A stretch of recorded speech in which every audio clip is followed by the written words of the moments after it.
If you would like to follow along with me, if that's how you learn best, I did put a link here at the bottom of the slide.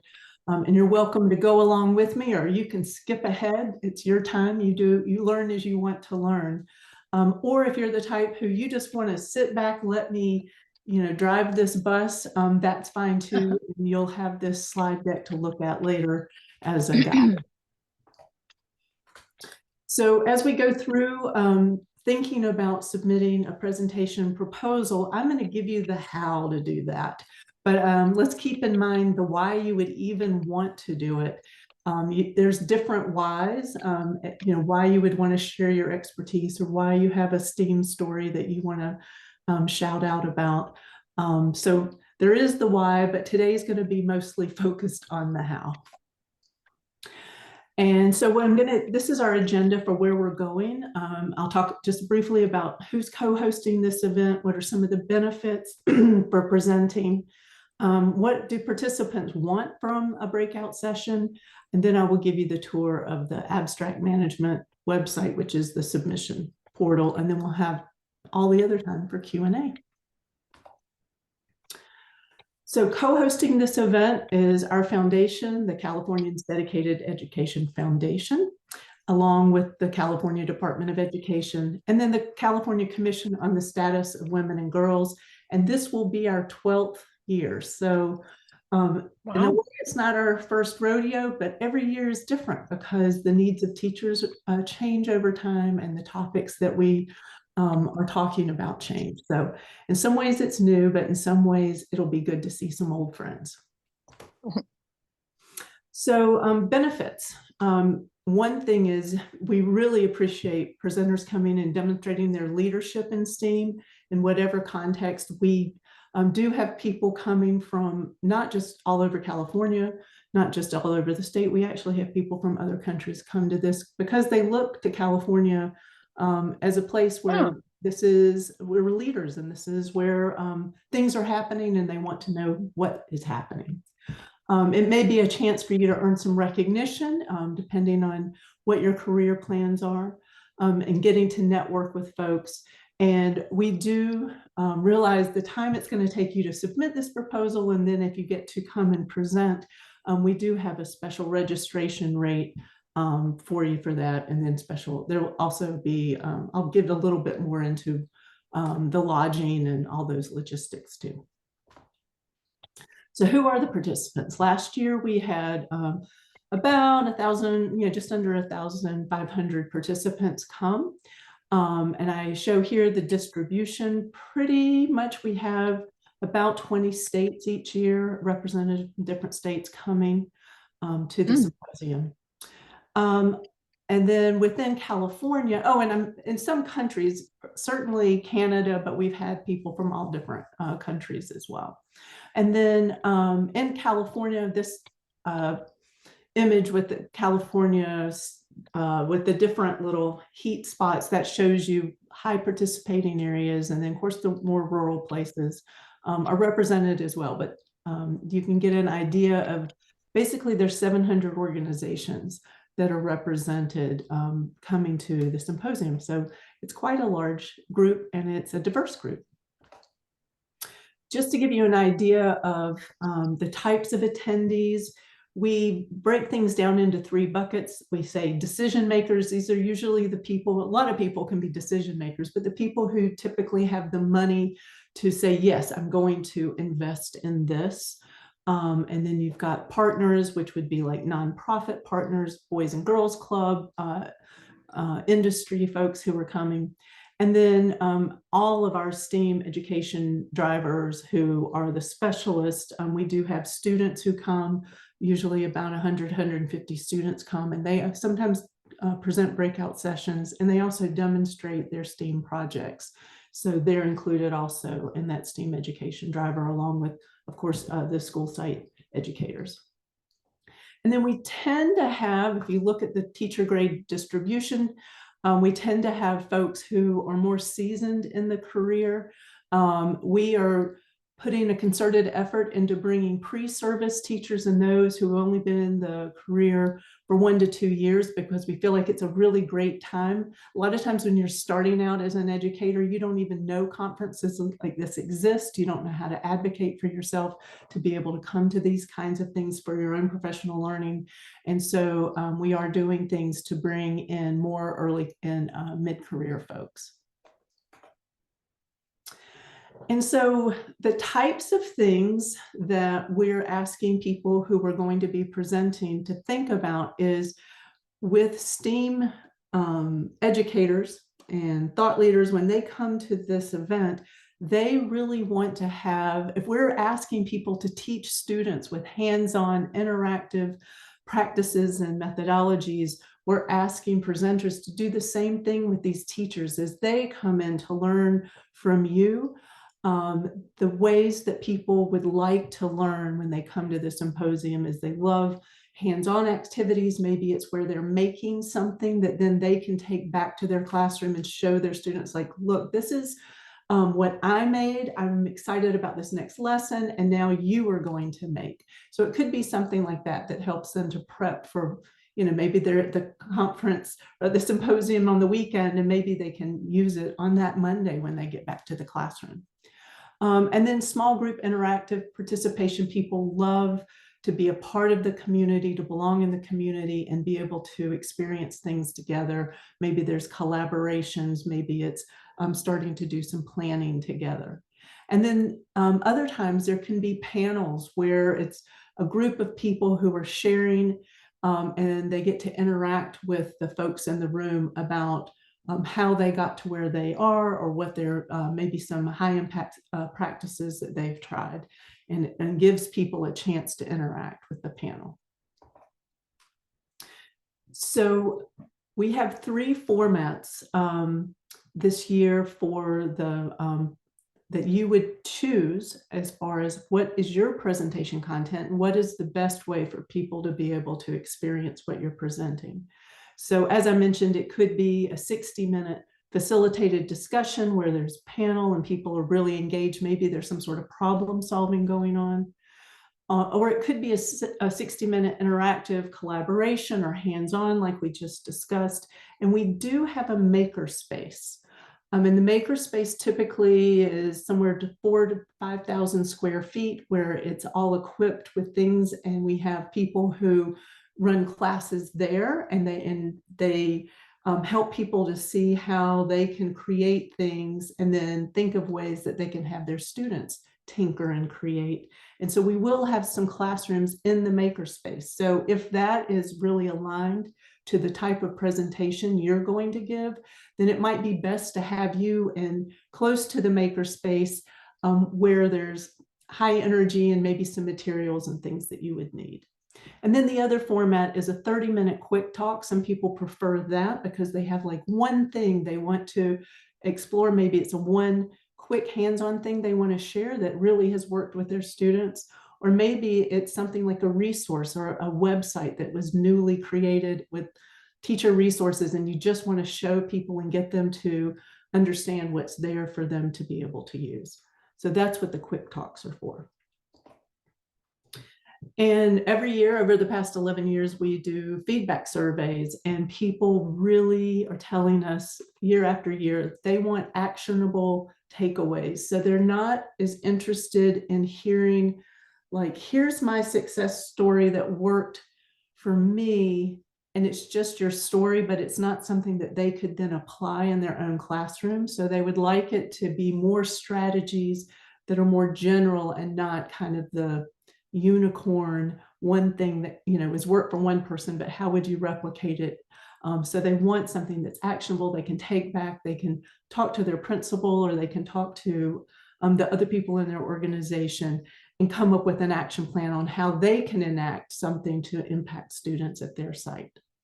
They love deeper dives of resources. Our inboxes get full of different kinds of people promoting their resources, but to have someone come and say, here are resources I use, and this is the difference it's made in my teaching or with my students. And then they love to be able to have something like that. And then just to have time to connect. Sometimes it's in the breakouts, but sometimes it can actually be in the hallways in between breakouts. And so when they hear what you're having to say, and then they go out and they're like, wow, that was something, I never thought of it this way. So we do give about 30 minutes between breakout sessions. It also allows you to connect after your session's done. And if people come up and go, I'd really like more, could you and I exchange email addresses? I'd really like to follow up with you. That's something people really enjoy as well. So our theme this year, I mean, equity is the through line through all of our symposia. This year, it is you belong in STEAM, you as the students and you as the educators, bringing in those conditions that allow people to see themselves as people who have voice, they have choice, they have a way to connect.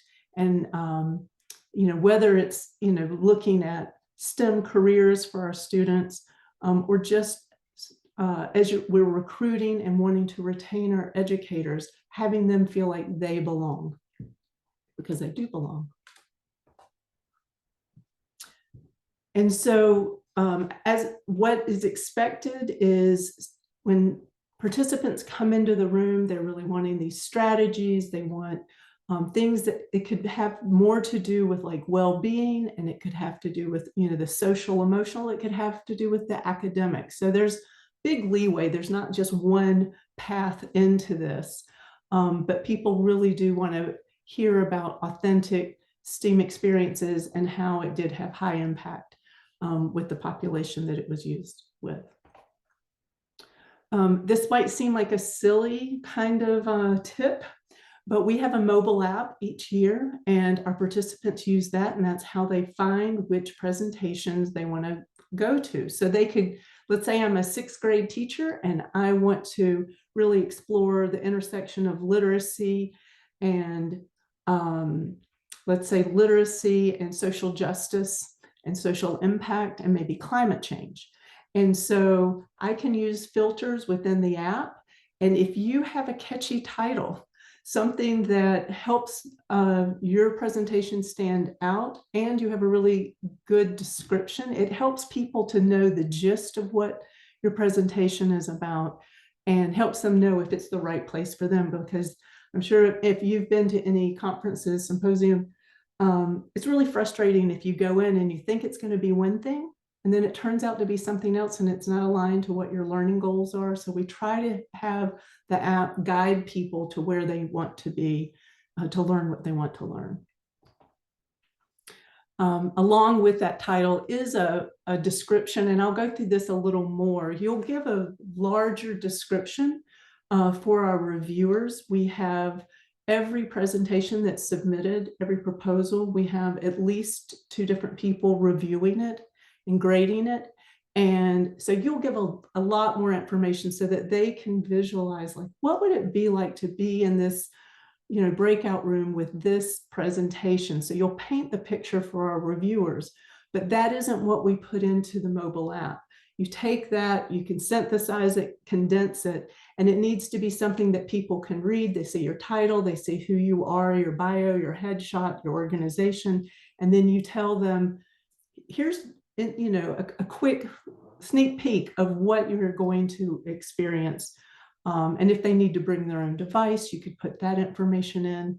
And then, what grade level, you'll be able to add that kind of information to help people cue them in to the types of things they're going to be experiencing in your breakout.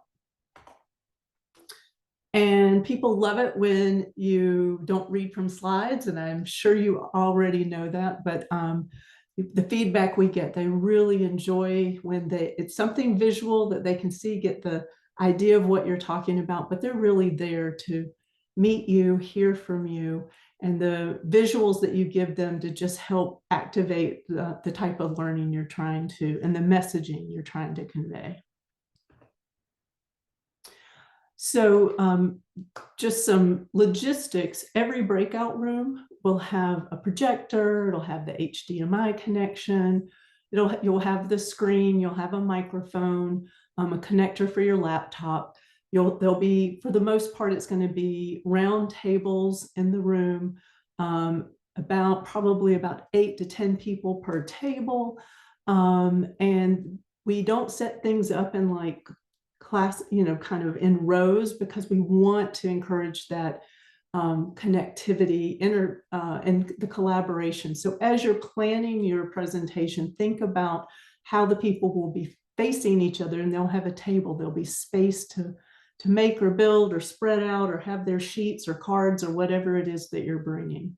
So I wanted you to know that, so you can relax and know, yes, we'll have the basic things there that you'll need. You will need to provide your supplies, or if you use chart paper, highlighters, or things like that. And sometimes I'll get the question of, well, how many people will come to my session? And I wish I had the crystal ball to know that, but I don't know. The rooms are set up for the most part. We're going to be at the Town and Country in San Diego, the Town and Country Resort and Convention Center. And it is not a cookie cutter kind of convention center where every room is the same. It's wonderful in that way. I was just there doing a walkthrough and doing some planning, but it also means that some rooms will hold 40, 50, 60 people, and other rooms might hold 100. I don't expect that you would have 100 people. That would be very rare. But I would guess, it depends on your topic. Like it might be like a kind of a more narrow focus of who would come. Maybe you have 20, 25. So, to tell you 25 to 40, I wish I could tell you closer, but I'm trying to paint the picture as best I can for what you can expect. So I've created a template that you can, I'm not going to click on it right now, but it basically is screenshots of everything I'm about to show you. So later, if you want to see the types of things and you don't have to log into the portal yet, you just want to see, well, what are they going to ask me? That's what this template is. And there is a link to it here. But since we're going into the portal, I'm just going to show you the real thing. Before we go into the portal, I did want to mention, I have here the 3 pathways. So remember that there's a mobile app, and we're allowing people to filter to be able to find out, like, well, what presentations are here that would be aligned to what I'm looking for. So here is a screenshot of what we'll see in a minute of pathways. So think of pathways as like tag words. And so we will ask you with your presentation to select up to 3 of these. So let's say, I was doing something and it had to do with computer science and literacy and social justice and social impact. Then I would click each one of those. That gets automatically associated with your proposal. And then if your proposal's accepted, in the mobile app, all that information will come over. You won't have to provide it again. And then we'll build the app, and then people will be able to use it to find you. And there's other tag words, but this is really important, because if you select these well, it will really help people make the best decision and be able to find you there in the convention center. So I'll just mention here that you have until October 13th, midnight, to submit your proposal. So you have time to, if you haven't already created this presentation, you have time to build it. So I'm going to go ahead and click here and get us started so that you can see and experience how it will seem for you. When you come to this home page, it welcomes you. It's going to tell you some of the things I just told you about, like where we're going to be and what the theme is. And then that template I was telling you about, it'll give you a link there. So if you don't remember where it is, you'll get it here. And then this slide deck that I'm going through now, that will be here for you too.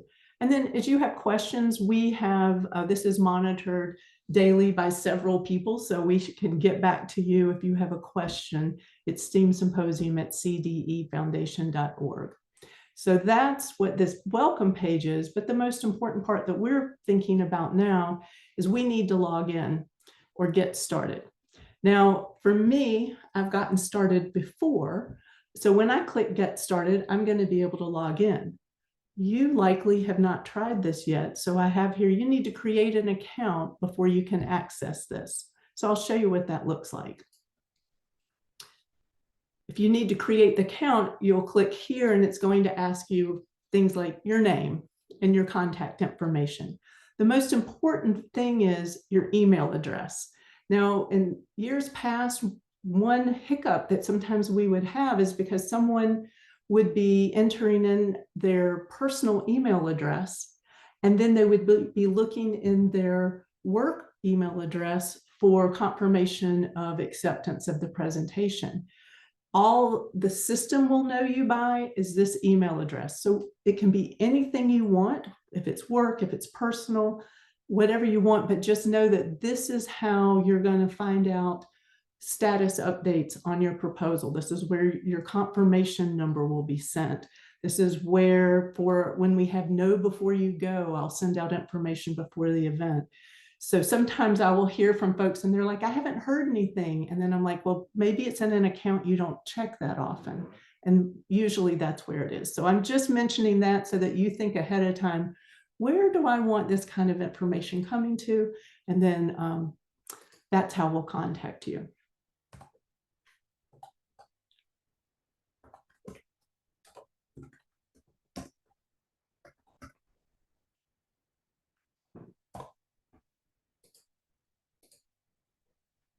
Excuse me as I do my little login process here. Okay, so I'm in. Now I know I'm in because it has my name up here. And that home is just that page we were seeing earlier where it said welcome. But the most important thing here is we are on the My Submissions page. Now, when I scroll down, because I've been here before and I've been testing this out to make sure it's just right for you, I have 3 submissions already. And I'm pausing here to let you know that because I could decide, oh, you know what? I want to change that. I don't actually want people to bring their devices or something. I can edit this. You can continue to edit anything you submit until that midnight, October 13th. Or let's say I've had this happen before where somebody submitted something and then they talked to someone and they said, no, I want to present with you. I don't want to do that presentation. Let's do it. Then you can just come in and withdraw. We do not look at these until October 14th, basically. So you have time if you want to go ahead and put something in, but you're not quite sure, you're in control here. So you can decide what you eventually want us to see. But once October 14th gets here, the system closes out, you won't be able to access it. And that's when I pull all that information and then I assign reviewers and they start reviewing. So you do have until that time period. That's if you've already submitted something, but let's say we haven't submitted yet. So again, you're just going to click on Get Started. And because you have an account and you've already entered in some of this, it's going to come up with things like the email address, your name, and these things you can't change because that's how you set up your account and that's how the Cvent system can find you.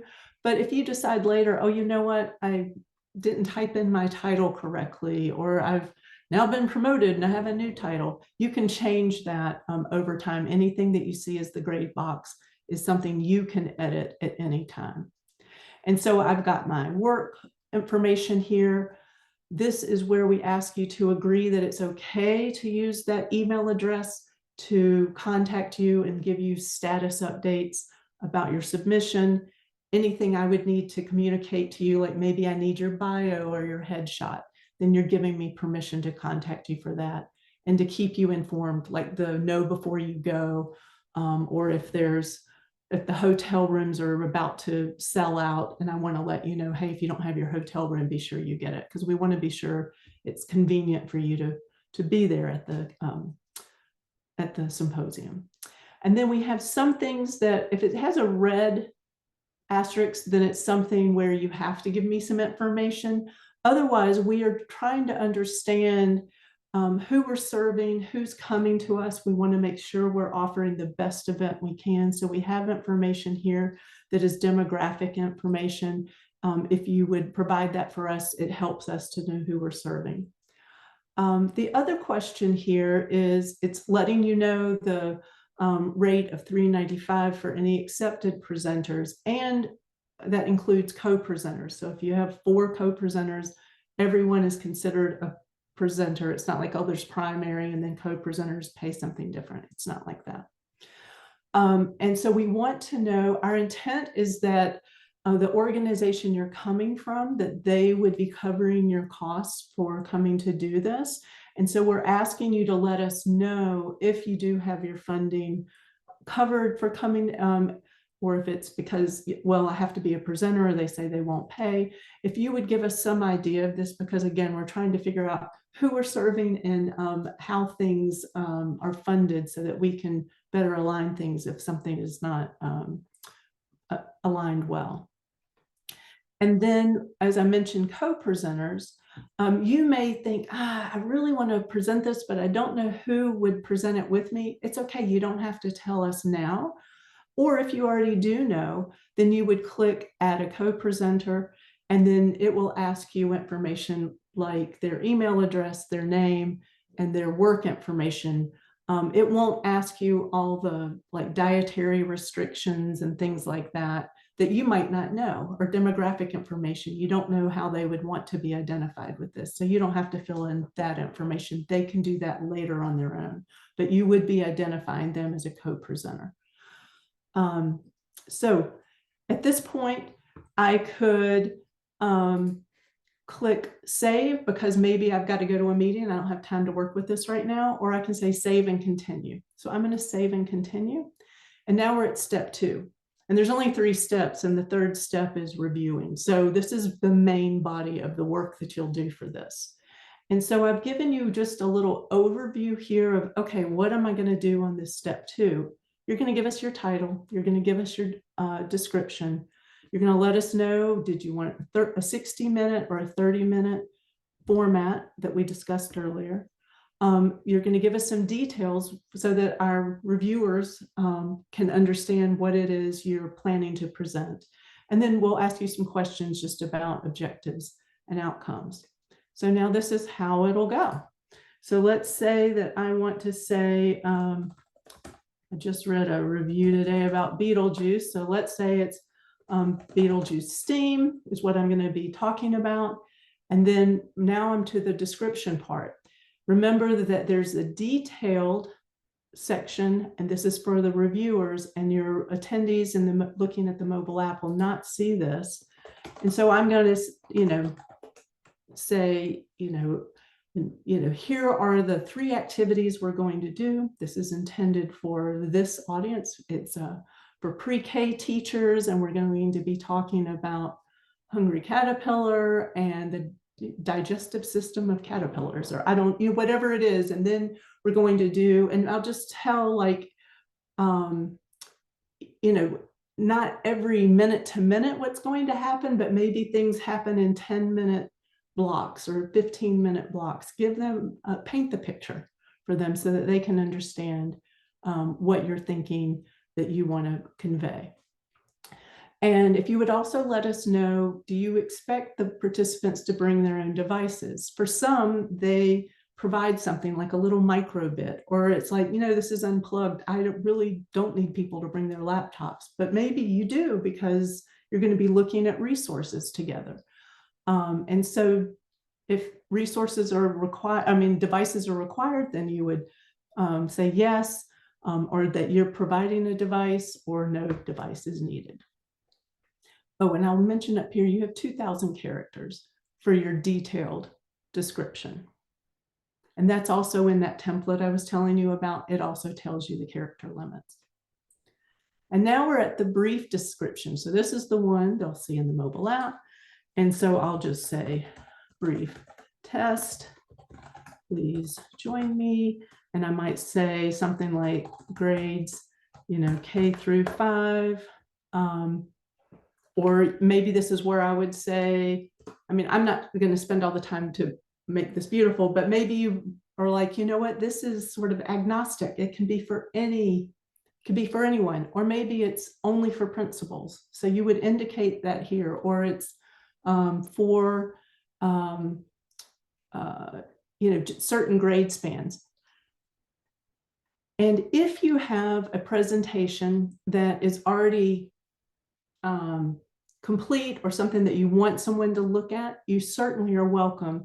You can put a link to a Google deck here, or here are the formats that we have. I'll slide up. Here's some formats for uploading a file if you have like PowerPoint or something like that.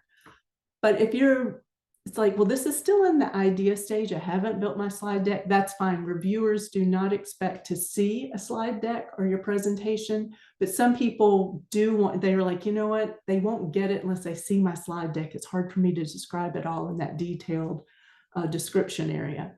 And so you're welcome to put it here. It will not be shared out with anyone other than the reviewers. It won't go in the mobile app, but it's up to you. But that's why there isn't the little red asterisk here, because it's not required. So now they're asking me, okay, so what's your format that you think would work best for this? And so you'll let us know if it's the 30-minute or if it's a 60-minute. So you'll click on what seems to make the most sense. Now you notice when I click between the panel and the interactive hands-on, it's going to give you some additional information that it wants you to then make a decision on. So as I mentioned to you earlier, we are going to have this big maker space. And if, like last year, we had a gentleman come in and people were making flutes and they were doing something with musical scales and the math of musical scales, and people were blowing on flutes and building flutes. And he was like, I'd love to be in the makerspace classroom because it suits, you know, the environment that I would like to create. And I think people who come to the makerspace to do things, if they see my session here, they'll be like, oh, that's for me, because I love tinkering and making. So you would let us know, yes, this is exactly the environment I want one, you know, and I can't guarantee that I would be able to assign you that room, but it signals to me, the person who is assigning where the breakout sessions go, if you think that this might be appropriate, and then I can work the schedule. Or maybe it's like, yeah, that would work, but I don't have to have that. Then you can let me know here.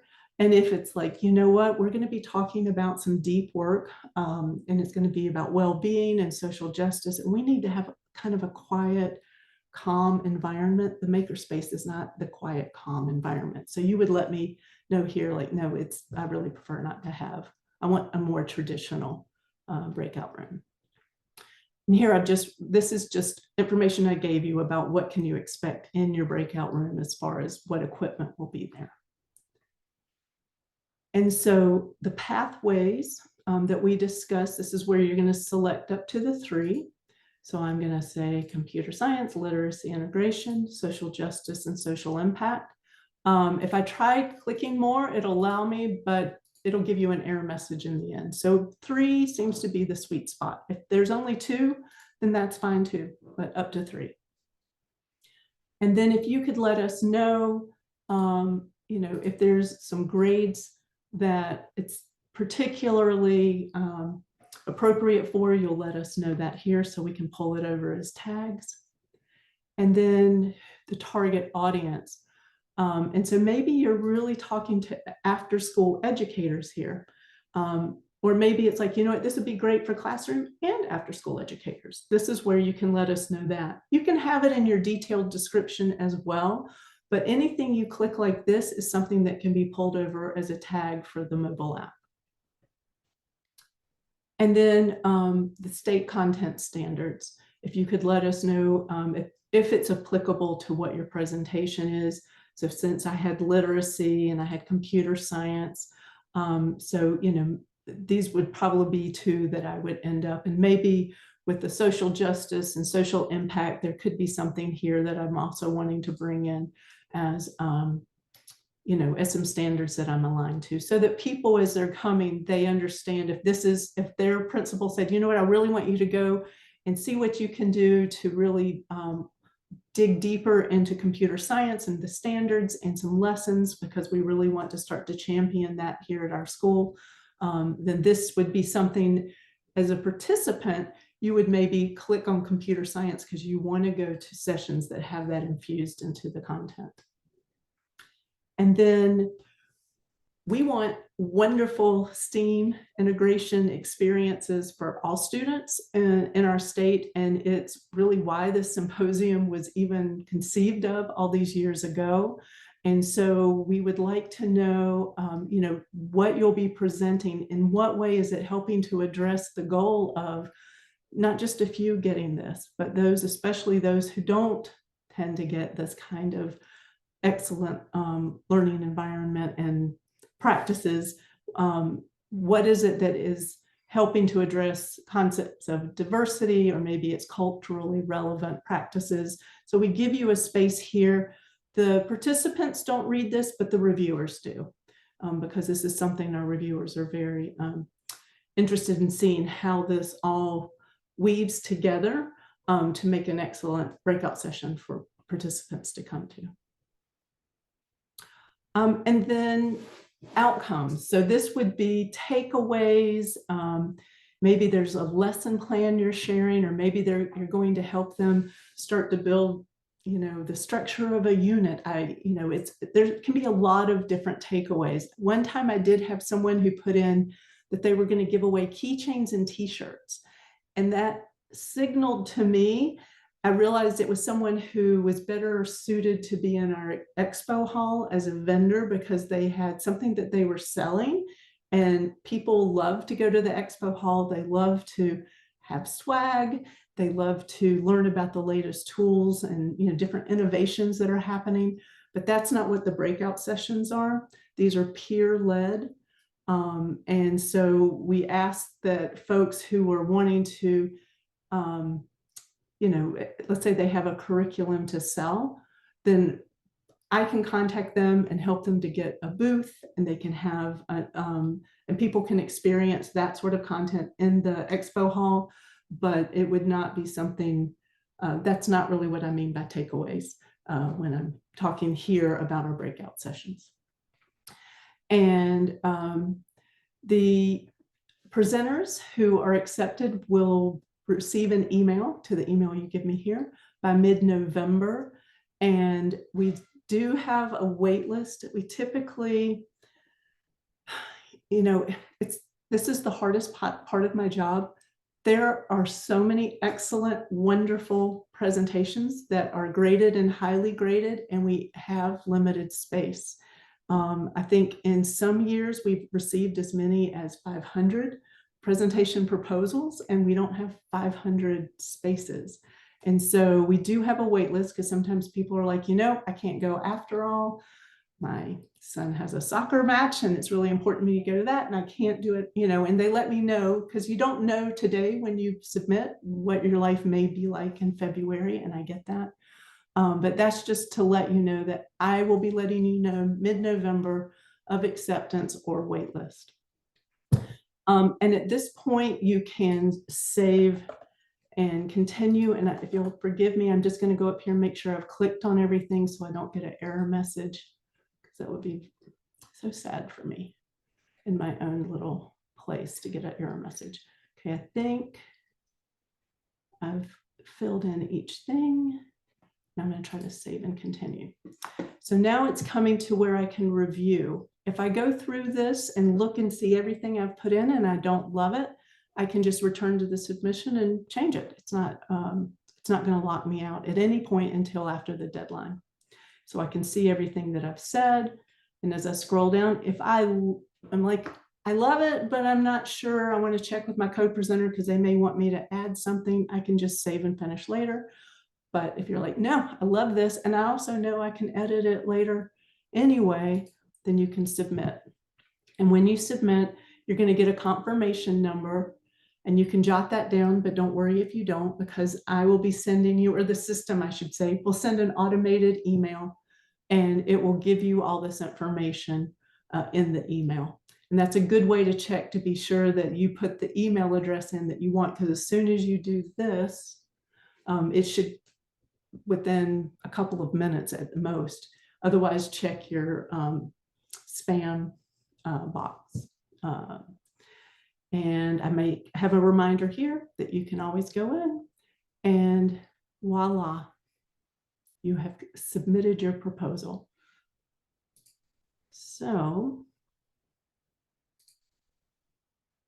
Deadline's October 13th. And I am going to stop sharing my screen because the rest of this time is Q&A, and I am here for you. Ashley is here. And what questions do you have? You're welcome to come off mute, or I see things have been going in the chat. Ashley, do you recommend I go through the chat? I've been answering some questions, but if folks want to say their questions aloud, I welcome you to. Karen, so there's a 30-minute and a 60-minute presentation. Do you guys have a lot of 30-minute presentations? Because I know some people won't choose a 30-minute if there's not other ones to go to that are also 30 minutes, and then they'll miss out on an hour one. Right. So we have blocks where it would be during this block, everything's 60 minutes. Oh, okay. During this block, everything's 30 minutes. So probably, I mean, I'm still working on the schedule, but likely it would be like there was a break and now there's 30-minute sessions. You choose what you want to go to. And then now maybe it's, okay, everybody, there's a break and we're going to start the keynote in 30 minutes. So you would not be competing with, you know, the 1 hour ones. They're going to be in separate blocks. Fantastic. And then kind of along with that, how many sessions? So you said sometimes you guys get 500 proposals. How many slots are there? And then so like between 10 and 11, how many choices might there be for folks? Right. So this is still a moving target for me because I'm having to work through some things. So don't hold me to an exact number. But I think last year we had 7 different blocks of breakout session times, and there were 16 to 20 in each of those 7. Okay. Yeah. So okay. I know what we did in the past, and I don't see us deviating much, but it's going to depend on keynotes, how many keynote speakers we have once we get them signed, and some other things. But I would say probably 6 to 7 blocks of learning time, and probably 14 to 20 sessions that are concurrent at any one time. And I do spend time with the reviewers and we balance it out. So it's not like, oh, every session during this time is all kind of the same. We try to balance it because we want people to always, when they come, they have basically a strand they can follow as they go. So that's why the pathways help, because if I have someone coming and they're like, I just need computer science across the board, there will always be something they can go to. Or if it's, you know, literacy, like I've come here, we have folks who come who are media specialists and librarians, and they're presenting, and people want to go to just those kinds of sessions. So we do try to balance it. It's very much it's a puzzle, and luckily I love 1,000-piece puzzles. Nice. Okay, thank you. That was very helpful. All right.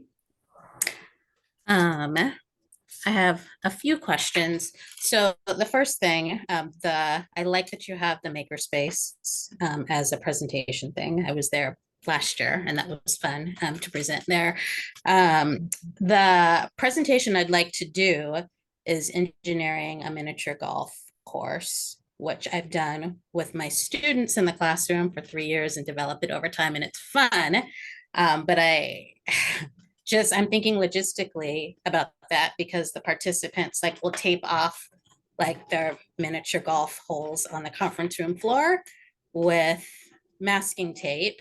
And so are there the facilities for that? Should I write up the proposal that way so that the participants are going to be actually doing the engineering that the students do? Yes. Or we just talk about it because we can't push away the tables and have space. Put that in your proposal as you would, because I think people enjoy learning as their students will learn. It's like, here, step into your student's shoes and feel it. I think people would love that. And if you describe to us what you want, the beautiful thing about the Town and Country, and since I was just there are some other little spaces. So it could be you start in your classroom and then you say, okay, we're going to step over here now, and we have some dedicated space.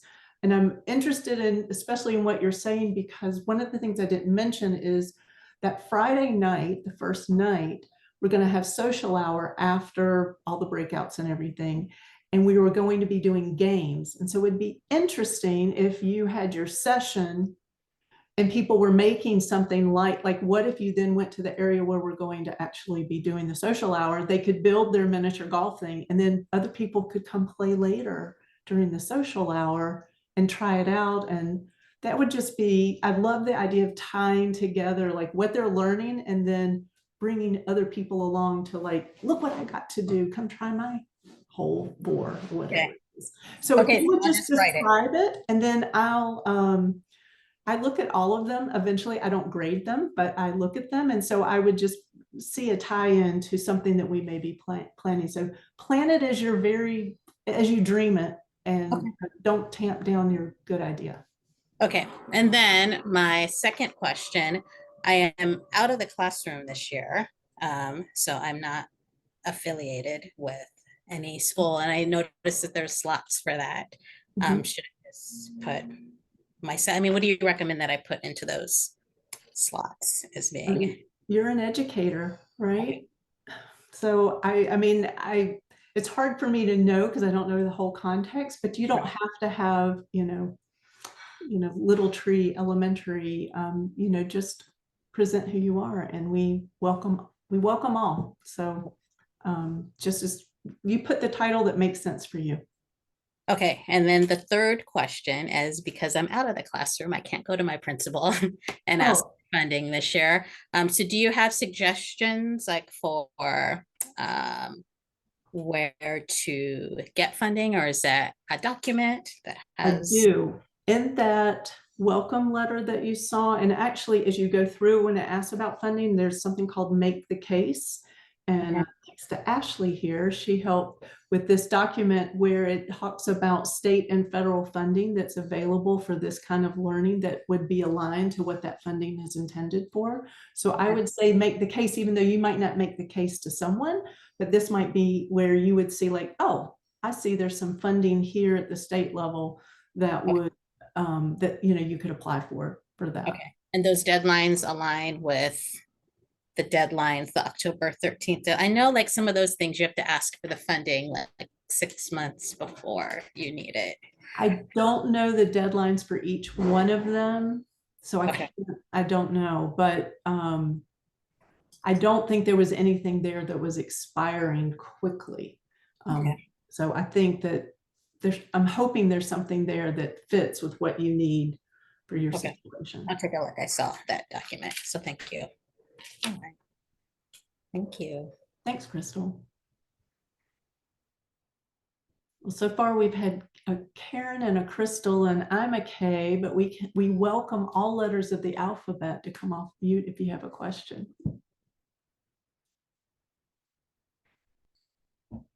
And I probably I think I'll come off with an O. But I am asking about okay, so I work for a federally funded research and development center. So we're the Aerospace Corporation, we're all things space, physics, things like that. And we're interested in inspiring the next generation of students to come and be part of STEAM and STEM careers because we don't have enough people interested in those areas. So we desperately need them. That's why we've really, as an organization, I'm in our corporate social responsibility department, but we work with our own employees to create lesson plans that are aligned to the next generation science standards and also feature, real careers that are out there in these fields, but we're not teachers. And I do have like, he's a PhD of astrophysics, but I just don't know that we're peer would be considered your peer.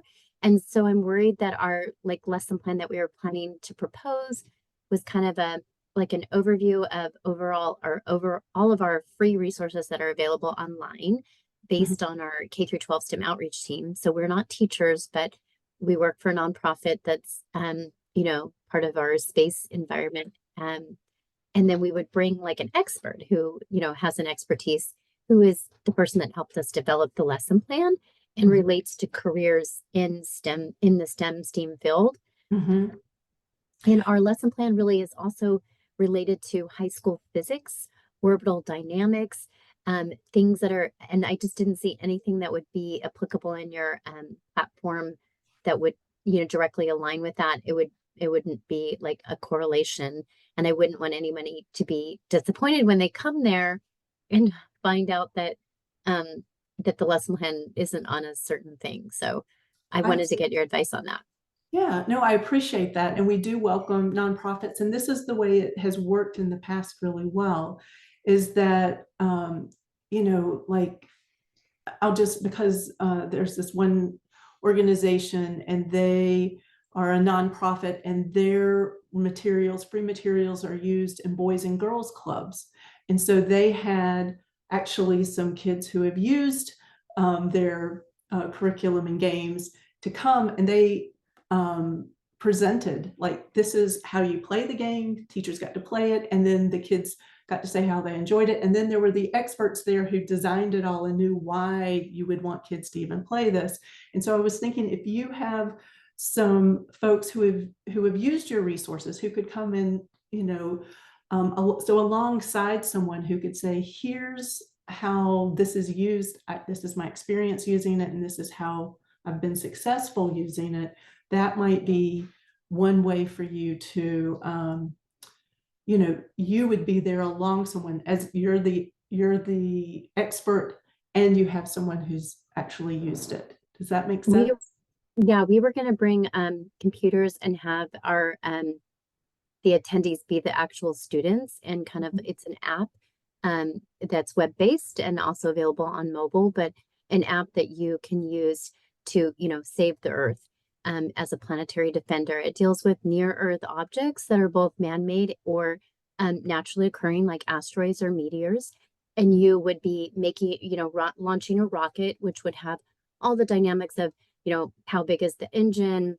There's a cost-benefit analysis component of how can you launch a rocket to intercept with a asteroid or man-made object, which this is actually occurring. Like the NASA DART mission did exactly this, and you would try and do that as most cost effective. So it really is real life science and things that people are studying, and it's a hands-on app that you would go to the website and use and play around with. And we were planning on having the teachers use that. It is pretty sophisticated in that it's like, high school physics.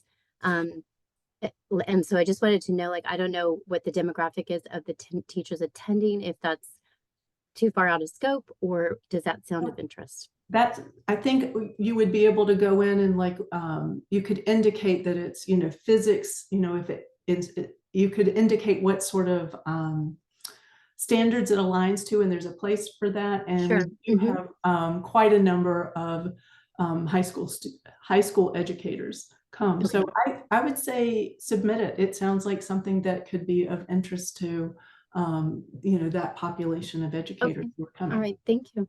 Mhm.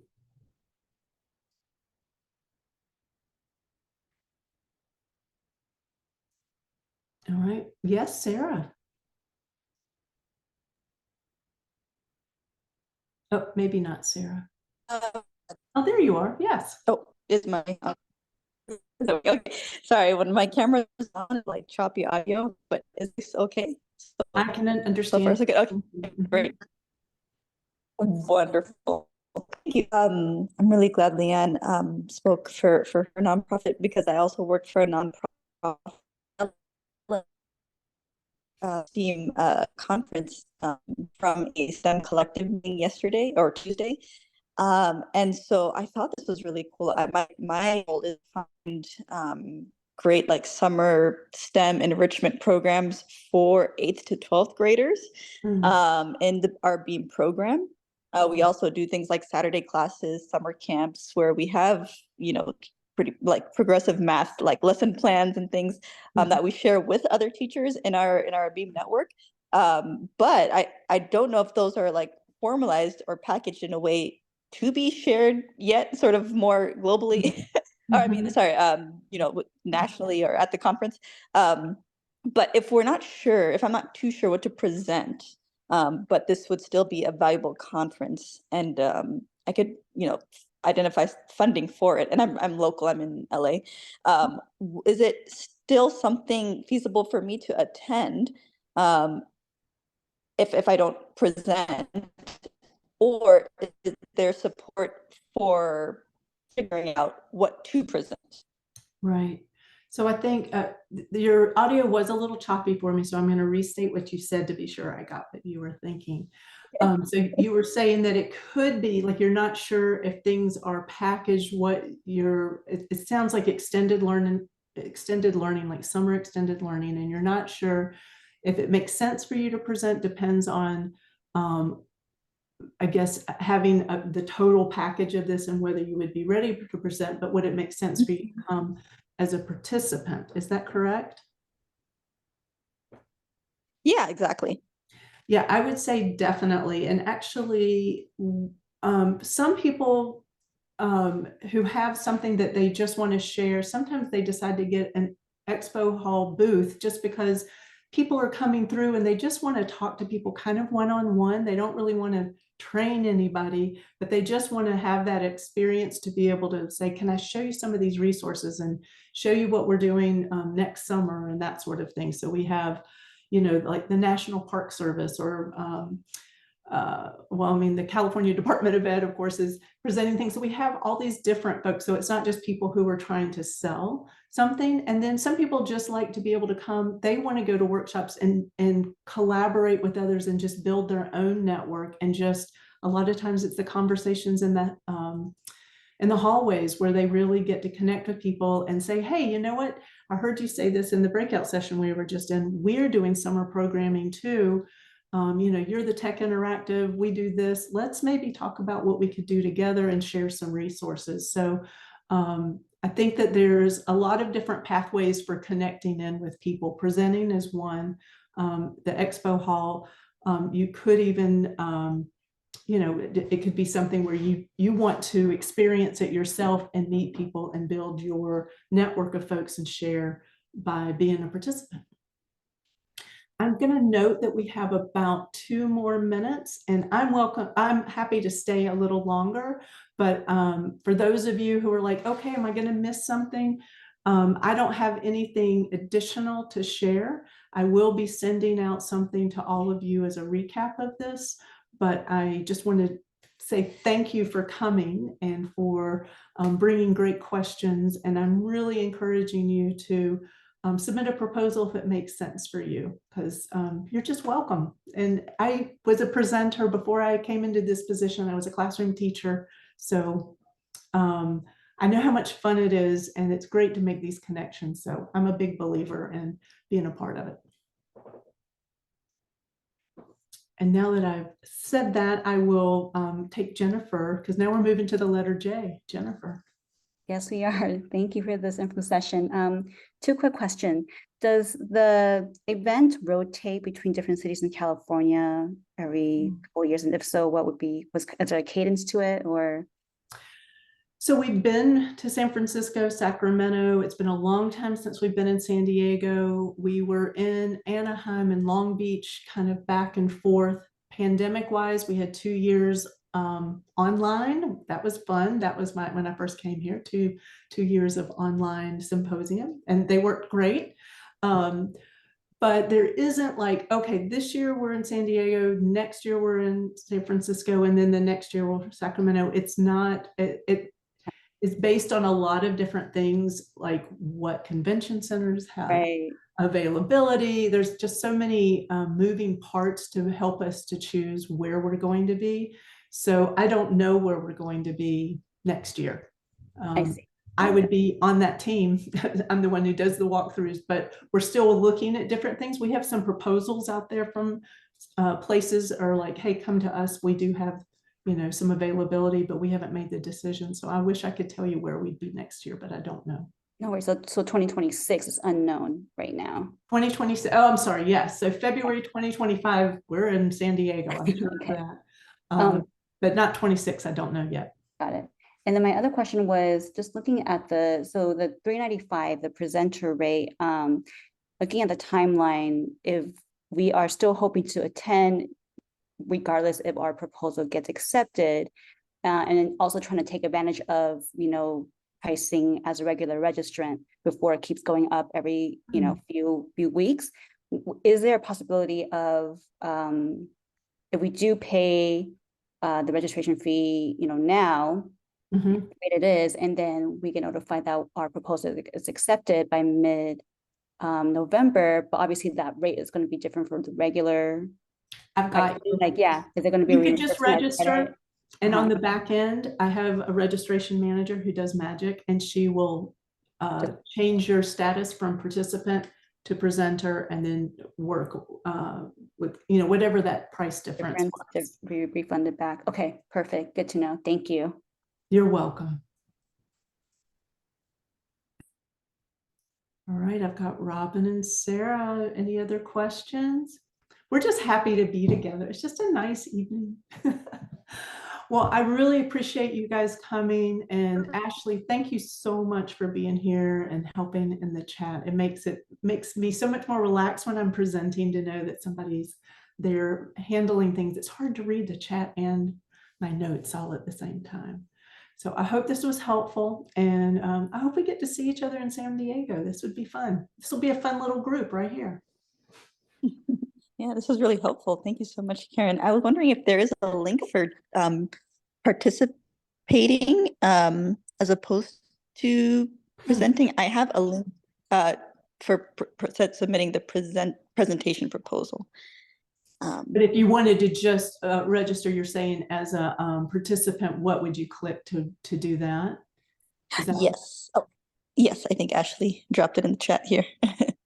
See, everyone should have Ashley come with them to any meeting they go to. Yeah, thank you so much. You're welcome. Thank you. Well, thank you, Sarah. Thank you, Robin. Thank you, Jennifer. Absolutely. Hope to see you Thanks. soon. Bye-bye. Thank you so much. And let's stop the recording.